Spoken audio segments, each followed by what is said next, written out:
Hi there guys, and welcome back to Let's Play Katawa Shoujo. Now, it's been a little while since the last part, I know.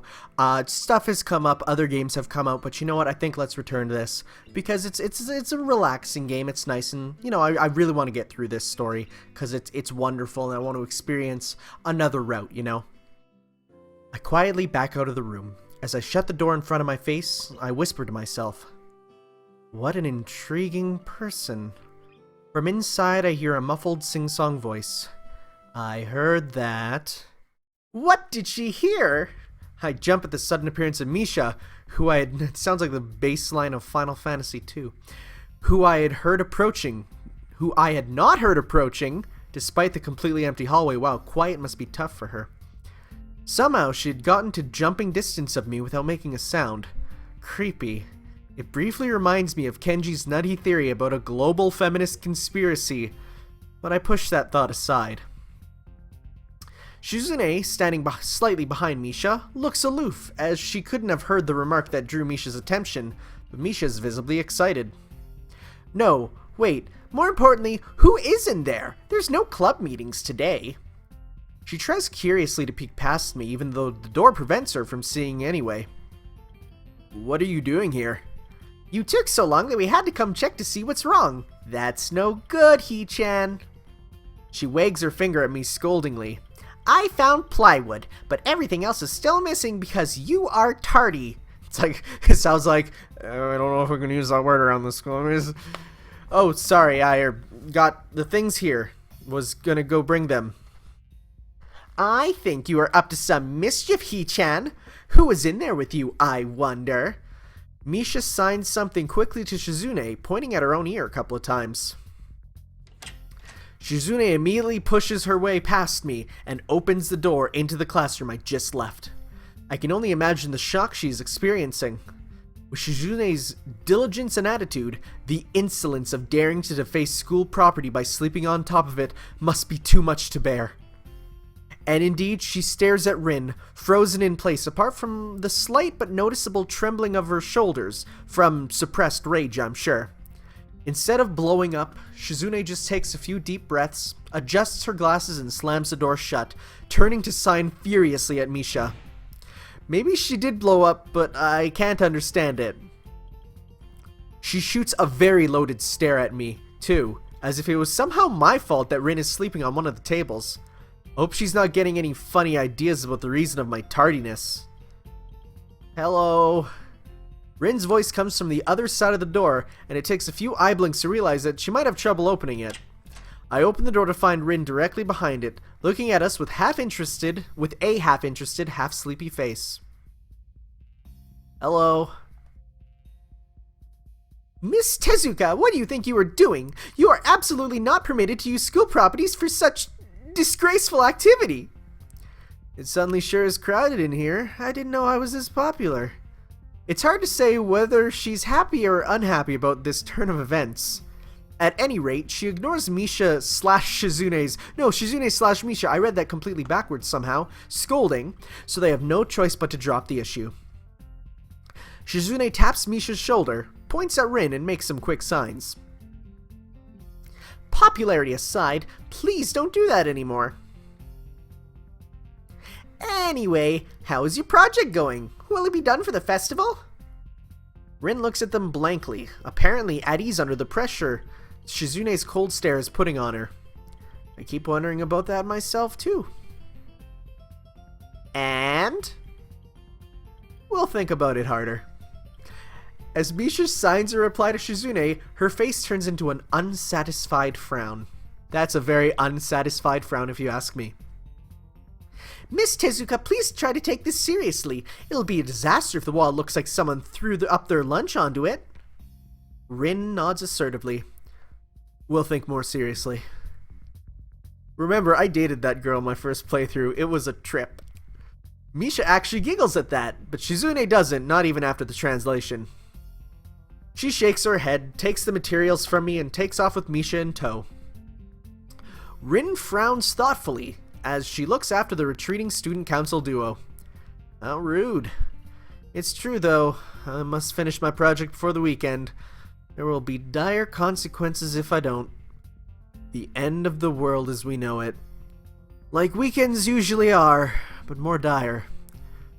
Much more dire. Maybe I'll postpone my nap to unforeseen future.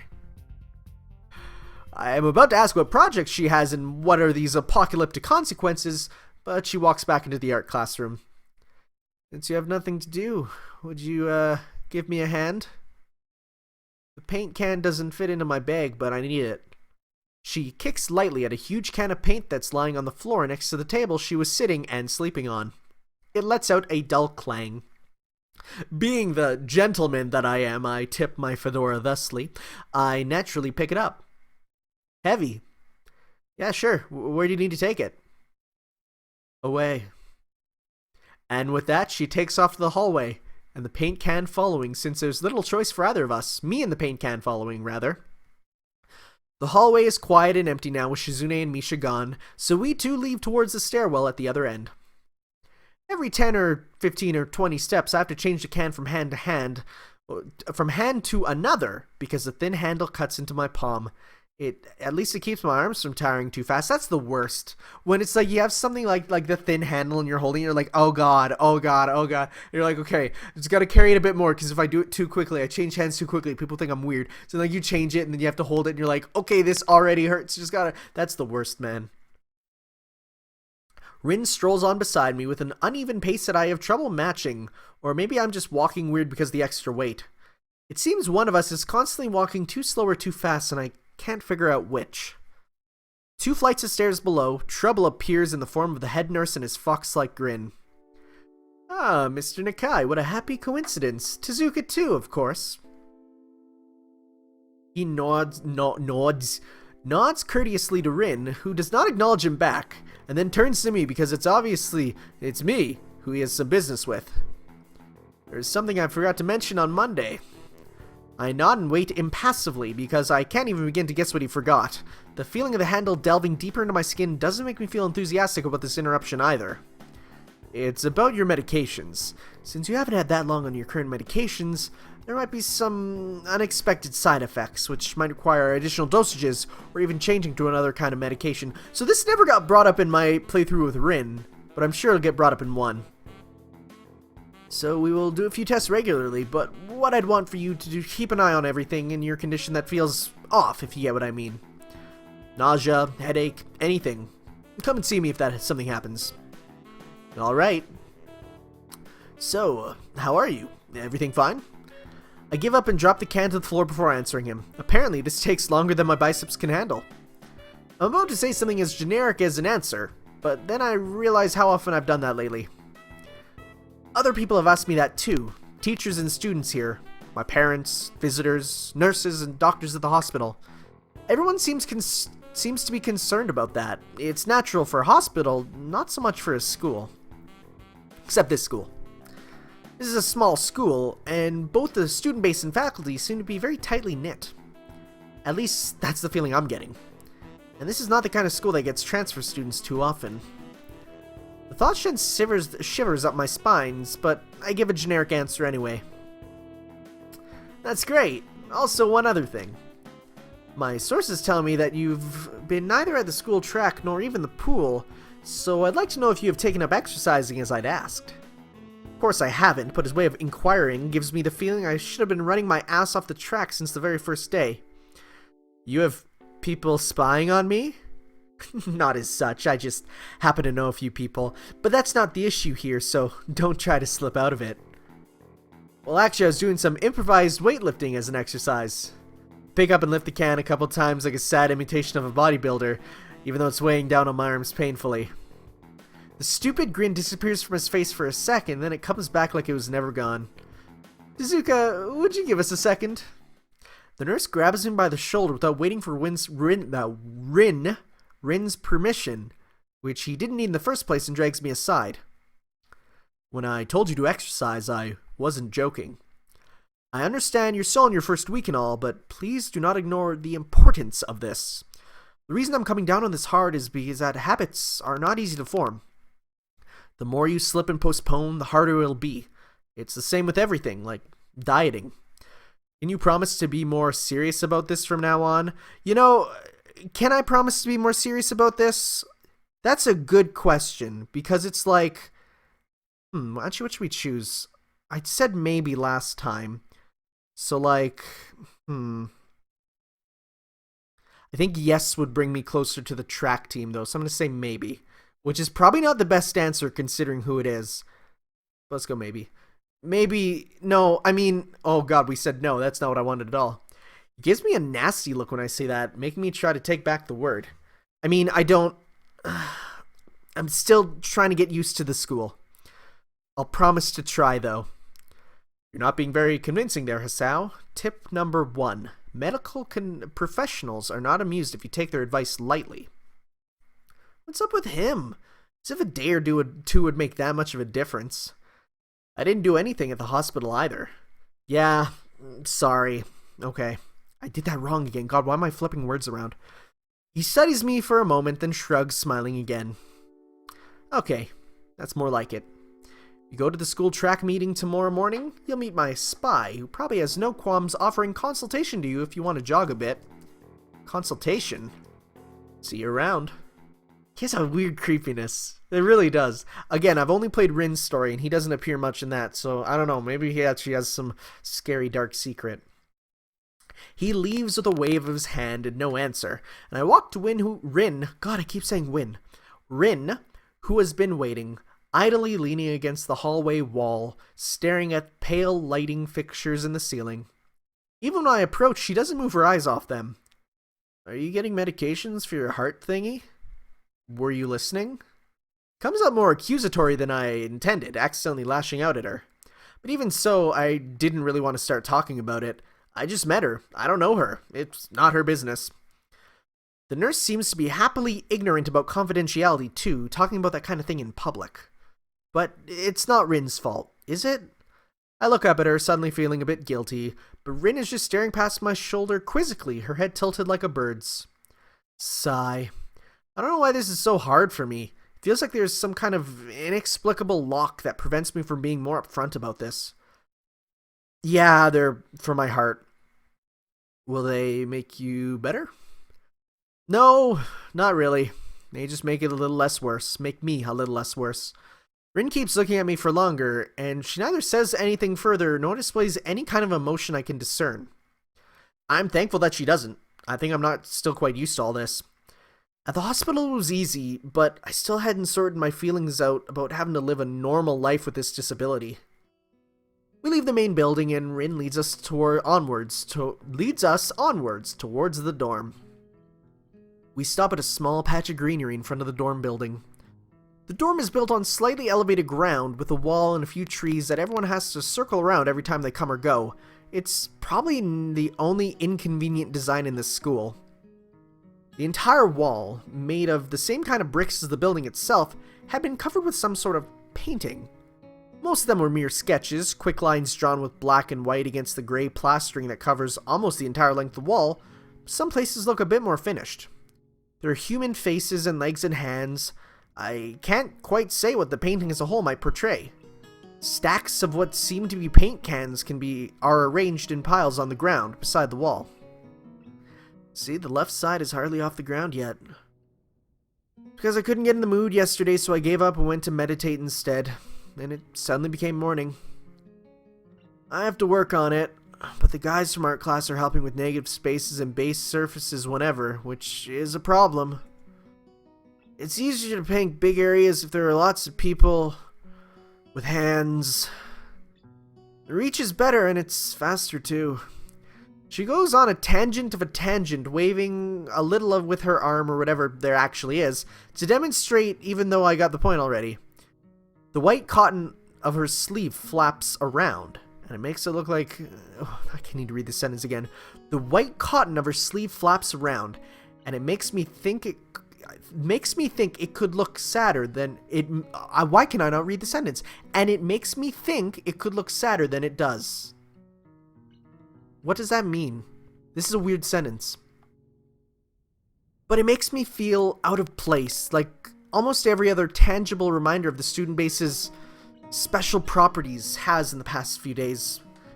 The girl doesn't notice my dreary feelings, of course, or the fact that she has lost me a while ago, and just keeps blabbering. That's why I'm trying to figure out if there is something I need to figure out, then figure that out before it's too late and all hope is lost. That was more understandable than Hisao's sentence. Why would the hope be lost? Because paint has to be painted, then it has to dry, and then it has to be painted over with another kind of paint. It takes time. She finally stops, apparently thinking she has made some kind of statement that makes sense. I think it's best to start from the top. So, this is your project. You did this? Yes. Yes. All of it. Yes.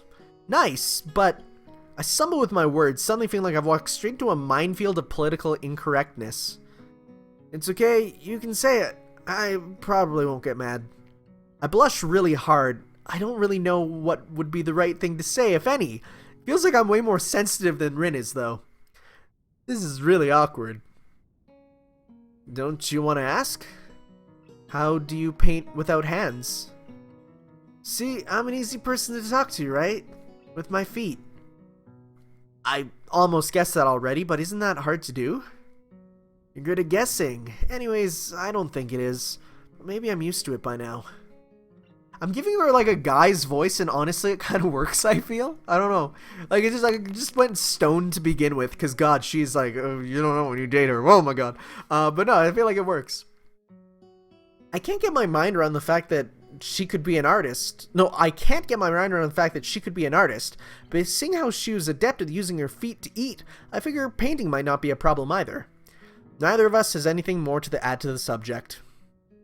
The afternoon light works pretty well. I was afraid it would look too flat, but it's not like that after all.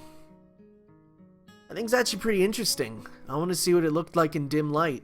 I think it's flat. Well, paintings tend to be flat. Not like that flat. You know, like flat. Like some people are. No substance. No meat where there should be some. I know a few girls who... Oh, boob jokes. Okay, I get it, but I couldn't really tell. I'm not that good with art. I can't name many artists or artistic terms. So I don't really have anything to say. Rin shrugs her shoulders at that, saying, suit yourself without saying it, and looks up at the sky as if trying to look for something up there.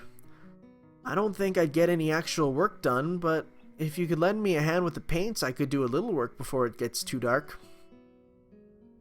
I wanted to get a halogen lamp like they have at the sports track, but there aren't any. Rin sure is quick to recruit my help, as was Shizune. It really makes me feel like the festival is this big project that every pair of hands is needed. Why not? I'm not really sure I can be any of help, though. It's just mixing some paints. You can do that, probably. You have motor control problems, like, you know, those people who have some... cerebral palsy, maybe? Not that I know of. I get it. Heart thingy has nothing to do with that. Pressing the spacebar and it's not working half the time. She gives me a sly look for no reason. No, it doesn't. Let's do it then. She sits on an empty wooden box and very naturally picks up a wide brush between the toes of her bare right foot. I open a few cans of paint and pour some of the contents into shallow bowls for mixing. The thick paint flows lazily from the can to the bowl, like syrup. I mix them, creating funny, hypnotic-looking swirl patterns that melt quickly into each other to form a new monotone hue. Rin sets to work, every now and then asking for a hand with something or the other. Finding different brushes is easy, though, but mixing the paints to the exact tone this girl's apparently seeing in her head is a frustrating ordeal. She wants precision down to the last milliliter before she is satisfied, but her instructions are obscure at best. Add half a splash of green. I crouch down to pick up the can of bright green. The other green, this green. I carefully pour some of the other green into the mixing bowl. No, that's almost a whole splash. More white. Is green a good color to add? No idea. You're the artist here. A hint of a smile appears in the corners of her mouth. Do you lack an opinion? No, it's just I have no idea. It's okay because I just got an idea. Add more white. With this exclamation, I pour a minuscule amount of white in the bowl and mix it. It looks slightly whiter. That's not good. It has to be like the color when you wake up and you know that you saw the meaning of life in your dream but can't remember it. Maybe it's yellow.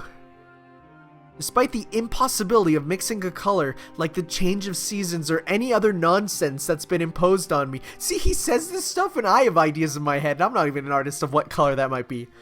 Like, it's like any other nonsense that's being imposed on me. I find myself enjoying it more than I thought I would. Seeing a painting being born on a plastered wall feels like magic. I spend the moments I have between mixing paints crouching down on the paving, wouldn't that be pavement, and just looking at her work.